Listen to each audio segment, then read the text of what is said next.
মাননীয় প্রধানমন্ত্রী, আপনি দেখছেন সবারই মনে ক্ষোভ, আপনি হলো অনেক স্বজন হারান আপনার ব্যাপার আপনার ভিতরে আছে।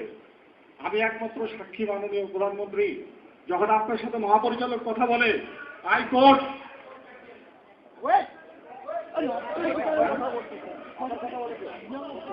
একমাত্র সাক্ষীকে আমি বলতে চাচ্ছি তোমাকে, ওই সময় যারা ছিল সবাই ইন্তেকাল করেছেন।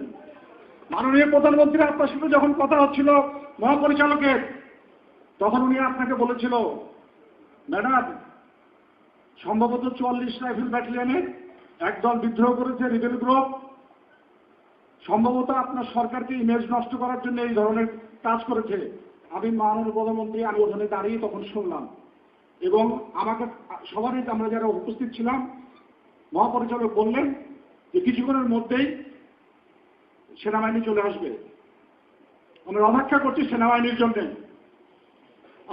তার আগে আমাদের মাননীয় সেনাপ্রধানের সাথে আমার মহাপরিচালক কথা বললেন, তখনও শুনলাম সেনাবাহিনী আসবে। কর্নেল গোলজার যেহেতু র্যাব থেকে এসেছিল, সে তার নিজস্ব চ্যানেলে ডিজি র্যাব থেকে শুরু করে সবারই সাথে কথা বলেছে। আমার সাথে ডিএমওর সরাসরি কথা হয়েছে।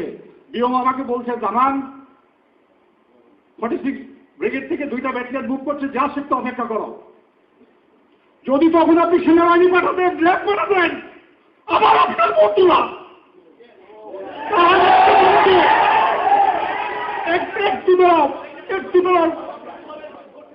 তারা তরবরভাবে ঢুকেছে আধা ঘন্টা পরে, এবং তারা কিলিং শুরু করেছে 11:30 থেকে 11টার পরে।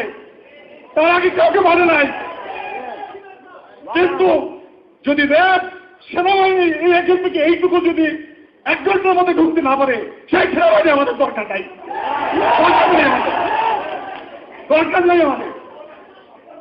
আমরা অসহায়ের মতো ওখানে বসে আছি, সবাইকে বলা হচ্ছে, সবাই আমাকে বলছে আসছে আসছে, কেউ আসলো না। মাননীয় প্রধানমন্ত্রী, মাত্র প্রথম দিকে 20 থেকে 30 জন সৈনিক হচ্ছে রাইফেল নিয়ে চারিদিকে ঘেরা ছিল, ওদের কাছে লাইভ অ্যামুনিশন ছিল না, ব্ল্যাক অ্যামুনিশন দিয়ে ফায়ার করছিল। 10 থেকে 15 মিনিট পরে কোপ ভেঙে তারা লাইভ অ্যামুনিশন দিয়ে আমাদের সামনে লোড করে তারপরে ফায়ার করা শুরু করেছে ভেতরের দিকে। তবু তারা সাহস করে, আমরা নিরস্ত্র ছিলাম, তাও সাহস করে তারা ভেতরে ঢোকে নাই, বাইরে থেকেই ফায়ার করছিল মাননীয় প্রধানমন্ত্রী।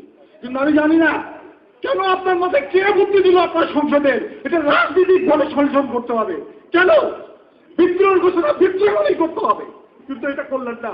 রাজনীতি সব জায়গায় চলে না মাননীয় প্রধানমন্ত্রী, রাজনীতি খবর যদি ইচ্ছা আমার সেনাবাহিনী কোথাও আমাদের একটা ট্রেন পাঠাতো, অথবা একটা যদি আমাদের কমান্ডো বাহিনী একটা ল্যাটনও যদি যেত, ওরা পিপিলিকের মতো পালিয়ে যেত, কিন্তু কেউ গেল না। অসহায়ের মতো আমার অফিসারগুলো সব মেরে ফেললো, সব মেরে ফেললো। আপনি আরো কিছু করতে পারলেন না,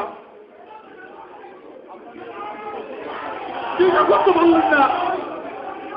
মাননীয় প্রধানমন্ত্রী, আপনি যদি সর্বোচ্চ আসনে থেকে কাউকে যদি সাহায্য না করতে পারেন, তাহলে আমাদের ইনস্টিটিউশনের দরকার কেন? যে দেন অন্য দেশকে লিড, সেই দেশ না চালাতে পারে।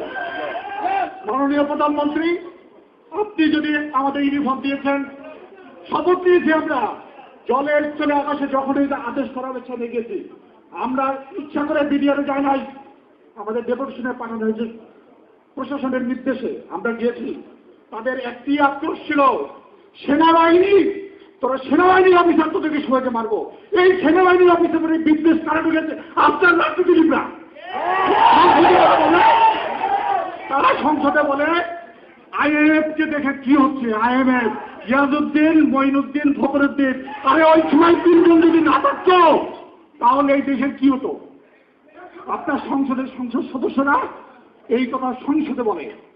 যদি ওই সময় আমার সেনাবাহিনীরা বিডিআররা যদি সহযোগিতা না করতো, মাননীয় প্রধানমন্ত্রী আপনি বলেন কি হতো 111-এর পরে? কি হতো?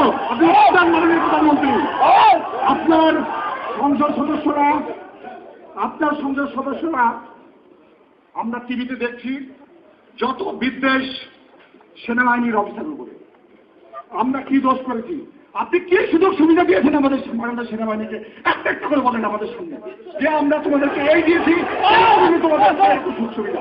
মাননীয় প্রধানমন্ত্রী আমাদের একটা উত্তর দেন, আপনি কি এমন আমাদের সুযোগ সুবিধা দিচ্ছেন যাদের আপনাদের সংসদ সদস্যদের এত অন্তর্জালা সেনাবাহিনীর উপরে? বলেন না মাননীয় প্রধানমন্ত্রী, কেন সংসদে শুনতে হবে? আমরা কি পরদেশ থেকে এসেছি মাননীয় প্রধানমন্ত্রী? আপনাকে ভাই তোমরা একটু চুপ করো, একটু চুপ করো, একটু চুপ করো। মাননীয় প্রধানমন্ত্রী যেভাবে তারা অফিসারকে মারল, আপনার সাথে শেষ যখন কথার পরে মহাপরিচালক সেনাপ্রধানের সাথে কথা হলো, ডিজি র্যাবের সাথে কথা হলো, ডিএমও যখন আমার সাথে কথা বললো, আমি আমার টেলিফোনটা ডিওটিকে দিলাম, অপেক্ষা করছি কেউ হয়তো আসবে। এর পরবর্তীতে তারা বিভিন্ন যে টাট্টুসর মাননীয় প্রধান, আমি আরেকটু ক্লিয়ার করে দিই যে 22 এবং 26 তারিখে আসার ব্যাপারটা, মাননীয় প্রধানমন্ত্রী আপনার পাশে যে স্টাফ থাকে তারা আপনাকে জানায় না।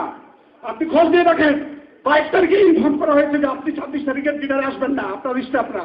তখন বলতে আমরা জানি আপনি 26 তারিখে আসবেন, আপনার স্টাফরা জানিয়েছে 22 তারিখে। আমি ওখানকার একজন অফিসার, আমরা জানি আপনি 26 তারিখে আসবেন কি আসবেন না, ফাইনাল নির্দেশ দেওয়া হয় নাই। 22 তারিখে প্রথম জানানো হয়েছে যে আপনি 26 তারিখের ডিনারে আসবেন না, আপনার পরিবর্তে মাননীয় স্বরাষ্ট্রমন্ত্রী আসবে। তার আগে আপনার স্টাফরা কনফার্ম করে নেই, ডিলে করেছে যে ঠিক আছে আমরা জানাচ্ছি উনি আসতে পারবেন। যাবে যখন মহাপরিচালক আপনার কাছে দাওয়াত দিয়ে গেছেন, আপনি যখন বলেছেন আসবেন না, তারপরে উনি ফেরত আসার পরে, কারণ আপনাকে দাওয়াত দিয়েছেন উনি 23 তারিখে মাননীয় প্রধানমন্ত্রী, কার্ড দিয়েছেন 23 তারিখে, 3টার পরে সম্ভবত আমরা কনফার্ম হয়েছি যে আপনি তখন যে আসবেন না হলো 26 তারিখে।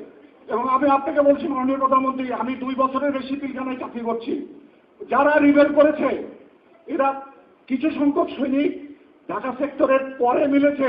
প্রথম দিকের সমস্ত সৈনিক টাট্টুসতে যে 2200 সৈনিক সংযুক্ত হয়েছিল বিভিন্ন ইউনিট থেকে, তারাই প্রাথমিক পর্যায়ে জড়িত ছিল এবং তাদেরকে কারা উস্কানি দিয়েছে আমি ঠিক জানি না, যেহেতু আমি ওই সময় ওর ভেতরে ছিলাম, বাইরে যারা ছিল তারা হয়তো জানে।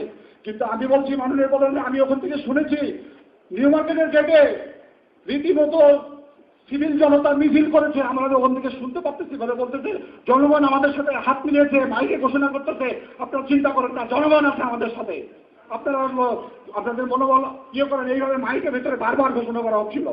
এই সিভিল কারা, যাদের এত বড় সেনাবাহিনীর প্রতি তাদের এত বিদ্বেষ, এটা বের করতে হবে মাননীয় প্রধানমন্ত্রী। কারা এরা, কোন গ্রুপ? এখন আমার সেনাবাহিনীকে ধ্বংস করার জন্য আবার এক পর্যন্ত শুরু করেছে। এরা কারা মাননীয় প্রধানমন্ত্রী? বের করতে হবে আপনাকে। আপনার আশেপাশে যারা আছে এদের কথা বিশ্বাস করবেন না। এই যারা গার্ড আছে আপনার পিছনে, এরাকে পারবে না আপনার কি সাহস কি আছে পারিয়ে। আমি নিজেই থাকছি, তাই মানছি যারা আমাদের কাছে ছিল। কাউকে বিশ্বাস করবেন না আপনি, যারা আপনার আশেপাশে আছে